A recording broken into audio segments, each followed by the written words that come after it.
На сцене Остинского театра воссоздается легендарная история любви Ромео и Джульетты. Для зрителей готовят совершенно новую интерпретацию знаменитой шекспировской пьесы. По словам режиссера Гии Вивалиева, через эту работу он хочет поговорить с молодежью на современном языке. Это молодежный спектакль для подростков, где-то поучительный, где-то очень современный. Такая пьеса нужна Остинскому театру. Но я хочу поговорить с молодежью на их языке, на том языке, на котором они общаются, так, как они одеваются, так, как они ведут себя в обществе. И когда в таком обществе появляются такие люди, как Ромео и Джульетта, что происходит вокруг них, об этом обо всем поговорить. Эту постановку зритель уже мог видеть несколько лет назад на сцене СУГУ. Тогда Гии Вивалиев вставил Ромео и Джульетту со студентами факультета искусств. Сейчас все по-взрослому, с профессиональными актерами.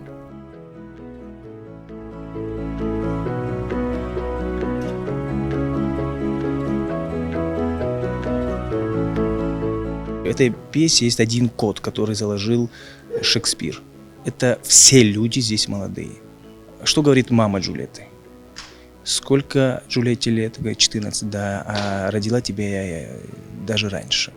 Но максимум маме Джульетте 27-28 лет, не больше. И оттуда уже начинаем исходить. Это молодое поколение. И тоже кормилица. Кормилица тоже говорит, она и Сусанна были ровесницы. Значит, ей тоже 27 лет, она также родила Юрана.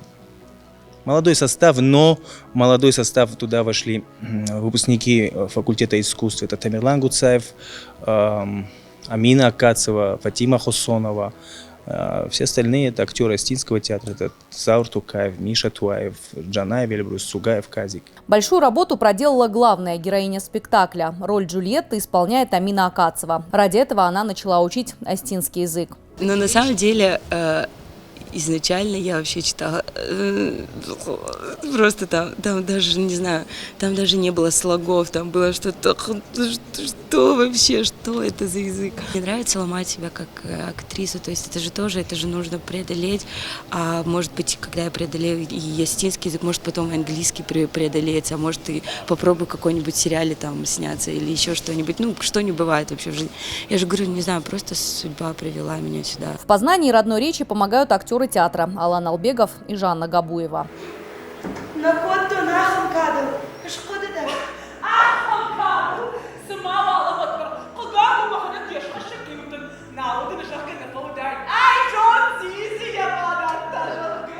Зрителей ждет много трюков, дуэльных сцен и, конечно же, большой и чистой любви.